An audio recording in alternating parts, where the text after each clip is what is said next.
Look, Amazon FBA is, without a doubt, one of the absolute most hyped business models on the internet right now. If you're a complete beginner, exploring your very first online business, chances are your feed is just totally flooded with gurus promising you the moon. Well, today we're bringing you a much-needed reality check. In this explainer, we're stripping away all that fluff to give you the exact, unvarnished version that those success story algorithms usually hide. I genuinely think anyone starting out needs to hear this before spending a single dollar. And hey, this isn't to discourage you at all. It's just to make sure you're going into this with your eyes wide open. So here's what's on the agenda for today's explainer. First up, we're looking at the Amazon FBA hype. 2, how FBA actually works. 3, the true cost in 2026. 4, hidden compliance traps. 5, what actually sells best. And finally, number 6, a final reality check. Section 1. The Amazon FBA hype. Okay, let's dive into this. The gap between that YouTube success story version you've been seeing and the actual boots-on-the-ground reality of Amazon FBA in 2026 is just enormous. Beginners are so often sold this dream of a passive, totally effortless income where you just, click a few buttons and sit back to watch the cash roll in. But the e-commerce landscape has evolved so dramatically. We're going to look strictly at the realistic version of this business model, starting from absolute square one. Section 2. How FBA actually works. So what is it exactly? Well, Fulfillment by Amazon, or FBA, is a business model where you, the seller, source a product and ship it directly to Amazon's warehouse. Once it's there, Amazon basically takes over all the heavy lifting. I want you to think of them as your giant, highly automated back room. They handle the storage, the packing, the shipping to the customer, and yeah, even the customer service and returns. For a beginner, this is obviously incredibly appealing because you're completely outsourcing the absolute most labor-intensive and annoying parts of running an e-commerce business. The physical flow really just boils down to 3 beautifully simple steps. You source it, you ship it to Amazon, and Amazon handles the rest. This super simplified supply chain is exactly why FBA is so attractive as a first business model. You don't need a garage stacked to the ceiling with cardboard boxes, and you certainly don't need to hire a team to pack orders at midnight. You just manage the inventory virtually, and they do all the physical labor.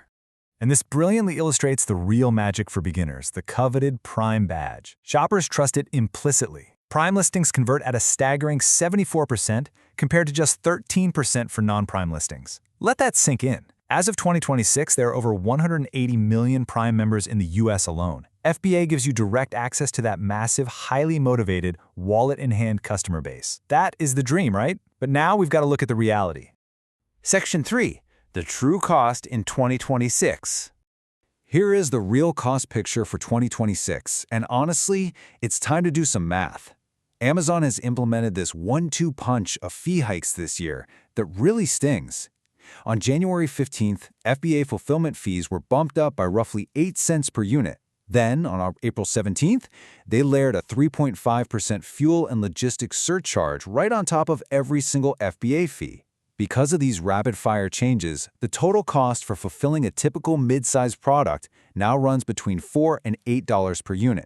And keep in mind, that is before you even factor in your monthly storage fees, let alone your advertising costs to get people to actually click on your product. So what does all of that actually look like for your wallet? Let's say you're selling a typical product for $30, with a totally realistic cost structure in 2026, accounting for manufacturing, shipping from overseas, and all those newly increased FBA fees we just talked about.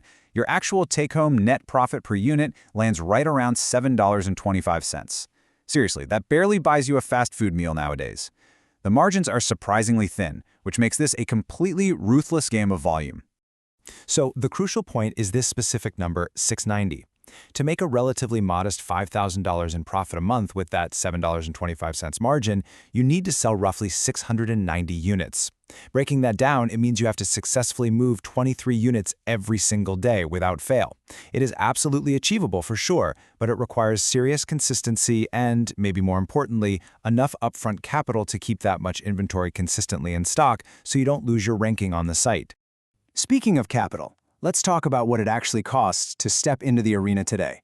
For most US sellers in 2026, the startup sweet spot is somewhere between $2,500 and $5,000. That's going to cover your initial test inventory, your packaging, shipping, ads, and essential research software. But if you're looking at private label, where you essentially slap your own brand name on a custom product, which, by the way, is what most beginners attempt, you're looking at a much steeper upfront cost. Think more like $5,000 to $15,000. On top of that, you need to be mentally prepared for a pretty stressful 3 to 6 month timeline before you even see your very first sale. Section 4. Hidden compliance traps. Now, if those capital requirements didn't give you pause, these recent rule changes absolutely should. On January 1st, 2026, Amazon dropped a major policy change that literally shook the seller community. They eliminated all prep and labeling services entirely. In the past, Amazon would actually help prep your items for a small fee. Not anymore. This means you can't just send them some messy box of goods. Every single product arriving at their fulfillment centers has to be 100% compliant, individually barcoded, and perfectly shelf-ready before it ever leaves your hands.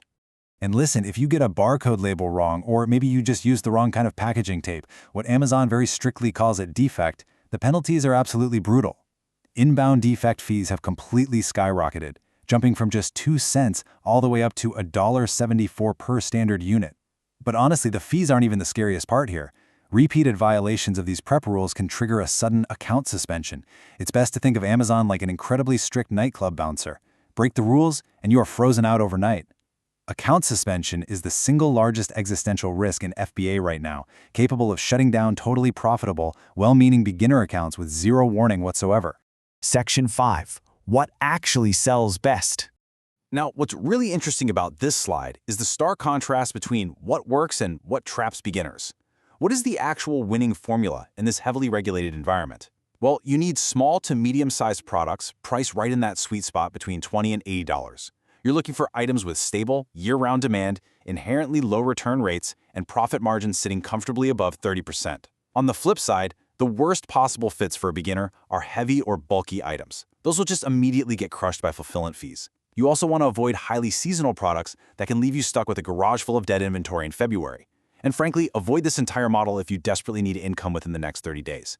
FBA is a slow burn, guys. It is definitely not a get-rich-quick scheme. Section 6. The final reality check. Despite all those strict rules and razor-thin margins we've just covered, here is the honest, bottom-line summary you need to hear. Amazon FBA is a real, completely legitimate business model. It works. The data clearly shows that an impressive 86% of sellers report profits. There are absolutely people out there generating $10,000, $20,000, even $50,000 or more per month. But it is highly competitive, it's incredibly capital-intensive, and it carries very real inventory and compliance risks that those flashy beginner videos quietly ignore. So, I want to leave you with this final, provocative question as you evaluate your first online business. Are you truly ready to risk $5,000 in upfront capital and battle strict inventory rules? Or is your wallet better suited for a zero inventory option? Take a hard, honest look at your own personal risk appetite. And hey, if you're leaning towards a zero-risk approach, make sure you subscribe to the channel. Tomorrow, in day 20 of our series, we're breaking down a completely different business model, one that requires zero inventory and zero upfront costs. You definitely won't want to miss it. Thanks for joining this explainer, and we'll see you next time.